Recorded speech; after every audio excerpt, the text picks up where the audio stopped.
Coming to work in 2020 is a lot different than previous years for the Pittsburgh Steelers. There are extra steps and precautions that need to be taken, and for good reason. Head coach Mike Tomlin likes to say we don't seek comfort, and the circumstances surrounding this season are anything but comfortable. Entering their practice facility, Heinz Field, and other stadiums might feel strange, but for the Steelers, entering each new week coming off of a win is the ultimate objective. Hey, you know what time it is? The City of Champions. And he's going to get set. Let's go! Touchdown Steelers. The standard is the standard.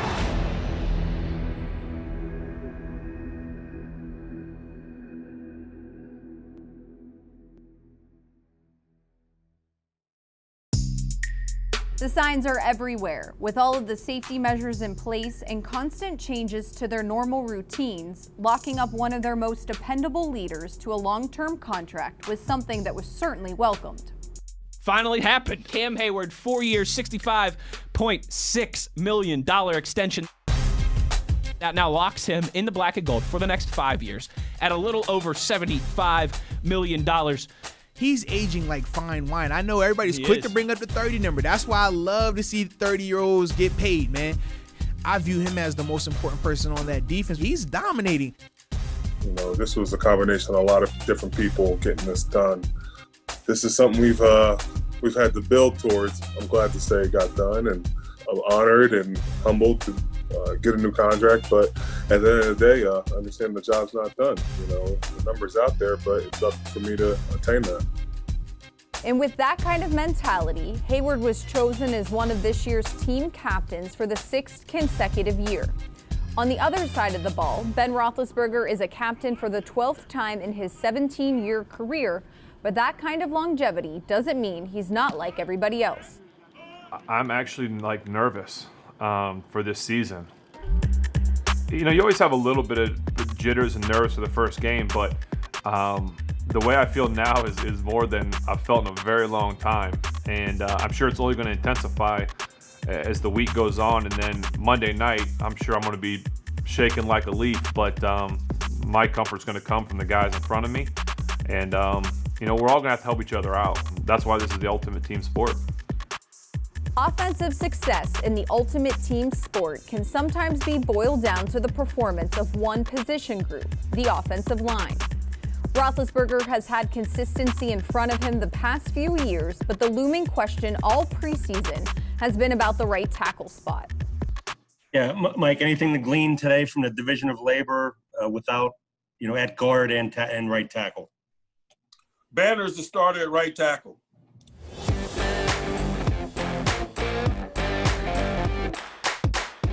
When you were first told that you won the job, how did you take it? Reaction? I mean, did you call your mom and tell you? I called my parents. I did.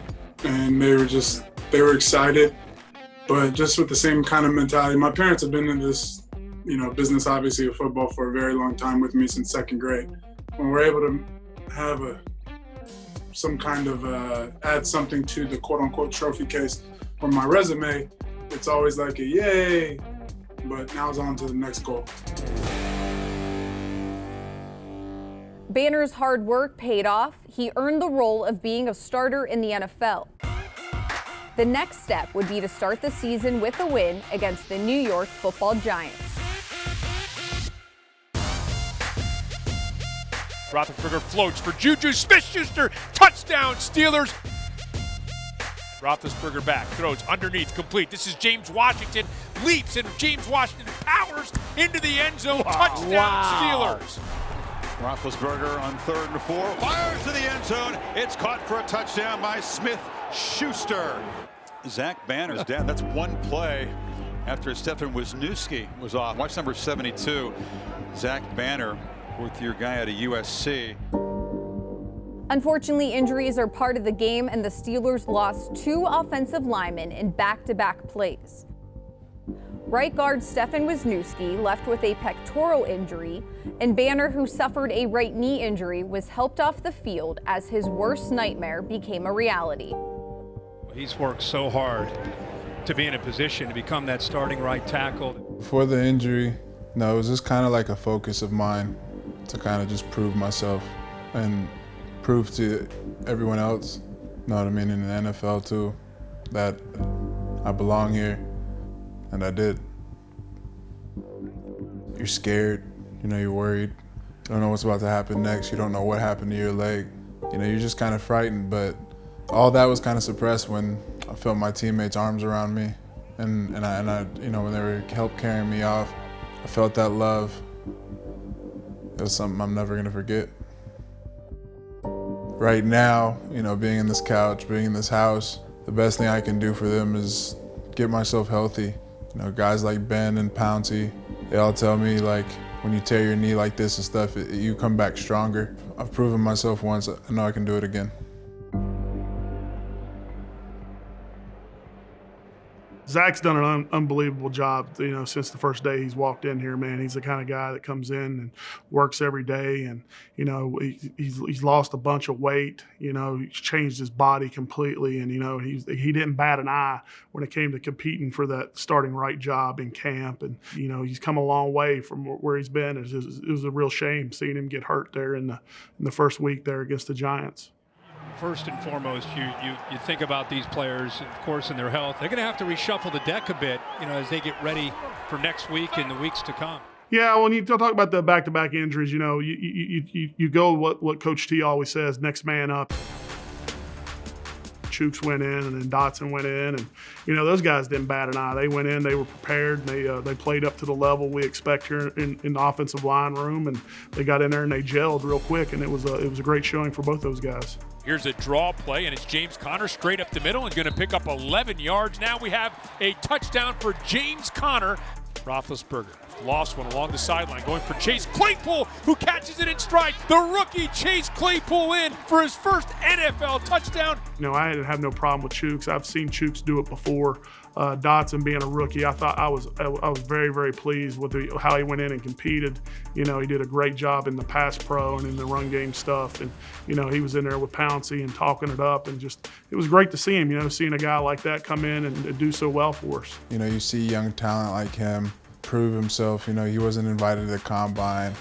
He's kind of been an underdog. For him to come out and prove himself that he can do it as well, that was very exciting. And it starts at the top with our older guys, you know, somebody like Marquise Pouncey and Al and Dave and all those guys, you know, taking these young guys under the wing, teaching them the ropes. And, you know, when it comes on game day, you know, it's just one of those deals that, you know, we plug and play. You know, we don't worry about who the guy is or what. You know, 3 weeks into this season, I've already had 3 different offensive lineups. The next man up philosophy is not new to the Steelers or the O-line. When injuries happen, the backups are expected to step in and perform.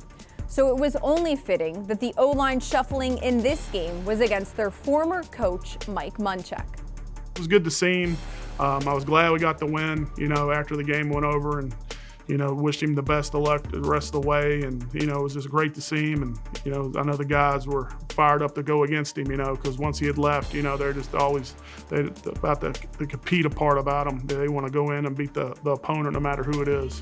Got the Texans coming up this week, and I can't not ask you about facing J.J. Watt. Are you going to trash talk him at all by maybe saying TJ's better or Derek's faster? Absolutely not. You know, I'm just going to go out there and then just play the game. Playing games is something the Watt brothers have been doing their entire lives, and even press conferences aren't off limits. We have a question for Justin James in Houston. Justin, do we have you? Yeah, hello, Justin. I was going to say. Better Brother Gazette here. Do you guys always do your press conferences together? Thanks, I'll hang up and listen. This is the first. Side by side always, Jage. Thanks, guys. See you later. Go practice. Yeah, go to a meeting. Alrighty. We'll move on. For JJ, Derek, and TJ, it's all fun and games until the pads go on. We got to take a step today, man. We got to take a step. We got to take that next step. I love you, bro. Let's go. Let's go. 3 Steelers come firing through. Watt was there. Dupree was there.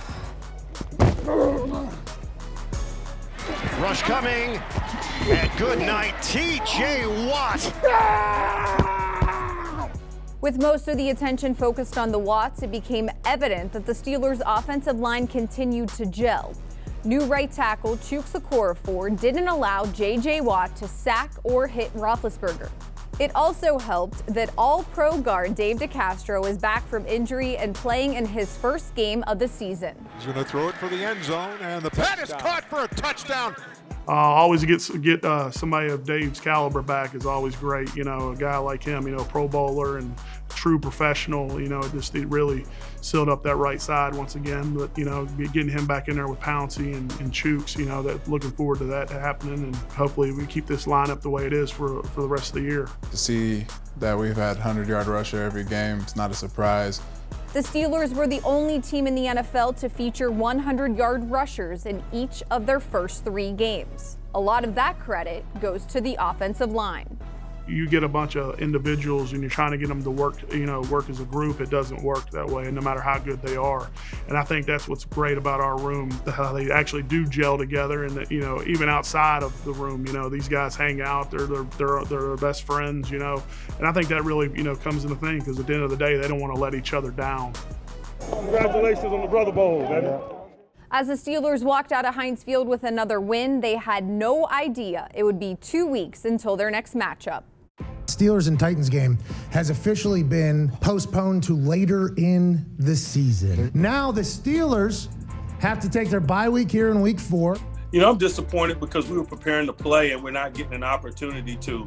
But we understand the nature of this environment we're in 2020, and so we're just adjusting accordingly. We'll come in the beginning of the next week and lean in on Philadelphia.